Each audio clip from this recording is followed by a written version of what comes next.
a lot of the sightings are in these really rural places, in South America, up in the mountains, in places where there's no wires, no power stations, no wires like that. I have a question from someone in the chat room. This is from Janet L.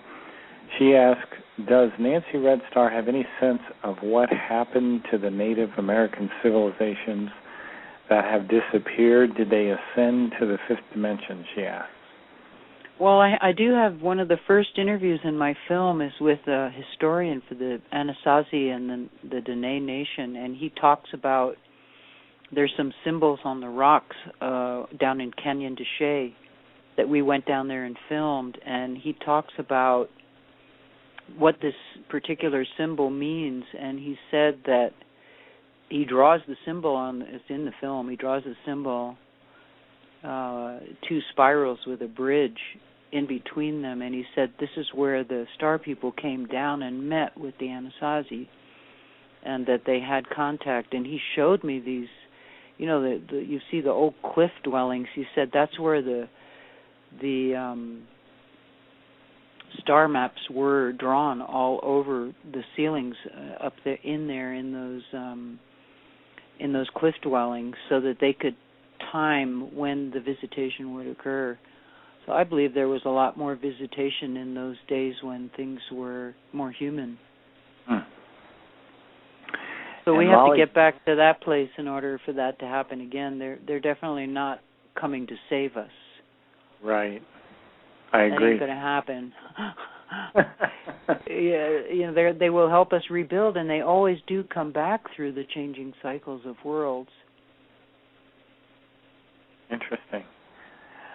Molly Keating, the lady we were just talking about from your book, states that almost every tribe has legends that speak about the sky people who came down from the stars. And I know that the Hopi talk about the Kachinas as star people. Mm-hmm. But that's probably something I'd have to ask Hopi about to get more. Yeah, I can't talk about Kachinas per se. It's, not my place, other than what's in the book from other elders, who have permission to do that. But I couldn't... the talk of the Kachina is really by an initiated person within the Hopi clans, but I encourage people to try to find that interview because they do talk about that, the two Hopi elders in the Art Bell archives on Coast to Coast. I mean, I have the tape. I recorded it, but I think it still is available. I don't think it's on YouTube either. It's interesting, the Hopis, the Iroquois, all these different groups, they have their own bit of the story, don't they? Well, like the word Anishinaabe, which is the Medewan people. Anishinaabe, as she says, because she was in the Medewan, she was going through the initiation of the Medewan ceremonies. Molly Keating, Miss Atticus, was, that means man who came down from the stars. And in your book on page 30, there's this very important statement that says, many artifacts over the centuries seem to indicate that there was an extremely advanced civilization long before what we consider our recorded history. And I wondered if you could elaborate on that. Well, I mean, all you have to do is watch Ancient Aliens to get an inkling of that. I think that's been pretty well established. Maybe not mainstream, but certainly people who are putting the pieces of the puzzle together. The monolithic structures, like in Ohio, for instance, when I was being interviewed by the History Channel, which they took the information out and used it later on in the interview without me. But one of the elders, one of the elders in my nation that was helping me with some of the questions, because you need that. Actually, this information actually came through a group of Cree elders up in Canada who were talking to me about the Mound area, and it was confirmed by one of the elders in the Cherokee Nation that there was what it was called a standing columnar wave. It was actually at the Serpent Mound, and it was created through the ceremonies and the dancing. It was like tracking the powers of subatomic matter, really. It was like the secret of energy. The feathers were antennae, and the beads were transistors, and they would balance the aura and create a pulsating light with a radius of 40 miles. So that was like an electromagnetic attunement with the earth. And the column became an actual literal light column of fire. The light was of electromagnetic pulse, like a firelight. But this whole ceremony was lost during the Mound period because of what happened. However, the rituals, the dancing, the drumming, and the chanting, and that still go on, you know? Mm-hmm. But literally the feathers would become antennae, and the beads would be transistors, and that was used to balance the aura, the light chakra waves. We're all light. Everything is light. In subatomic physics to subatomic human physics. And so at those centers there was ways of utilizing that light, and that would help to cleanse and activate that grid line that the edifice was built on. Say it's a monolithic structure like the Serpent Mound. That is one of the places where they did those secret primordial DNA rituals. And that's what we're going through now. We have to activate our DNA, and everything we're being bombarded with, for instance, fluoride in the water, coagulates in the pineal gland. One of the things I do is I drink elemental gold and red clay. Really? I mix it. Yeah. And what happens is it takes the fluoride out of your pineal gland.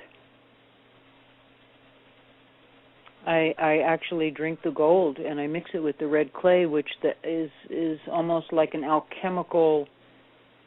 It's almost like the two elements for Indian people is the red clay, which they use in the Sundance. They also use it in the Kiva and the Pueblo. But it has gold in it because I harvested in a cave. And when I come out of that cave, I have gold flakes all over my face. Wow. And so I drink that, and what it does is it cleans the blood and it takes the fluoride out of the pineal gland, because the ascension is all part of these light waves. You know, the ascension is a literal ascension. It's also a light ascension within our own body, so that we can access the information we need to get to the other side of this. And everything that's being done is trying to stop that, because particularly indigenous people have more than 12 strands of DNA. Okay, they got like 22. African people and indigenous people, the original DNA was at 22 strands. That's fascinating. Which gives you abilities that people who have 6 strands don't have. Most of the people who are running the war machine are 6-strand DNA. I mean, you just got to look at them and you know there's something wrong. I mean, true. Everything they do, is mimicking the ancient mysteries. Everything that they worship, in secret. The Egyptian mystery schools and Babylon and the Masons, and amazing stuff. Did you know that the first name of the Republican Party was the Red Men? Really? Mhm. What was that all about? Well, it's all about that. That's what they do. They take it's all stored in the Vatican. All the secret ancient texts, the real knowledge is all being withheld from humanity. So we have to get it on our own, and the way we can access these archives is through our genetic coding. But if we're filling it with fluoride, then what's happening is we're not evolving. We can't evolve because fluoride kills. Oh yeah. Brain cells. You know, I feel like we've only scratched the surface tonight. I can tell you just have loads of other information there, and I want to let everyone know again that we're speaking with Nancy Redstar. Her URL is www.nancyredstar.com. Her book is called Star Ancestors, and you're working on a movie about the book as well, correct?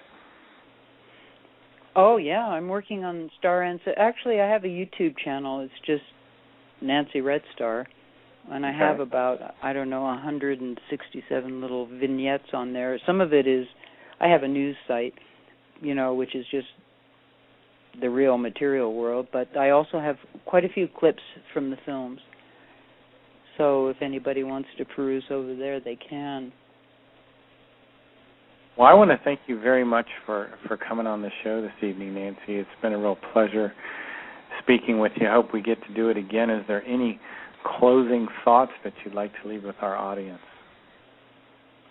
Well, no, not so much, but tonight we are in the season of the snow moon, and tomorrow we will be in the season of the cold moon. So I guess we're in winter. Indeed. Well, it's been a real pleasure speaking with you, Nancy, and yeah, thank you. Thank you, and let's do this again. And you have a happy New Year, and that goes out to everyone tonight. I want to thank everyone in the chat room: Barbara DeLong, Curious Listener, Dale Ray 19, Eva Long. We've got about 10 anonymous guests in. Pemic 12, Janet L, Jeff 72, RD 47, Shay Ken. I hope everyone had a Merry Christmas as well. Have a Happy New Year. Thanks a bunch, Nancy. We'll talk to you again soon. You. And have a good evening, ma'am. All righty. You too. Good night.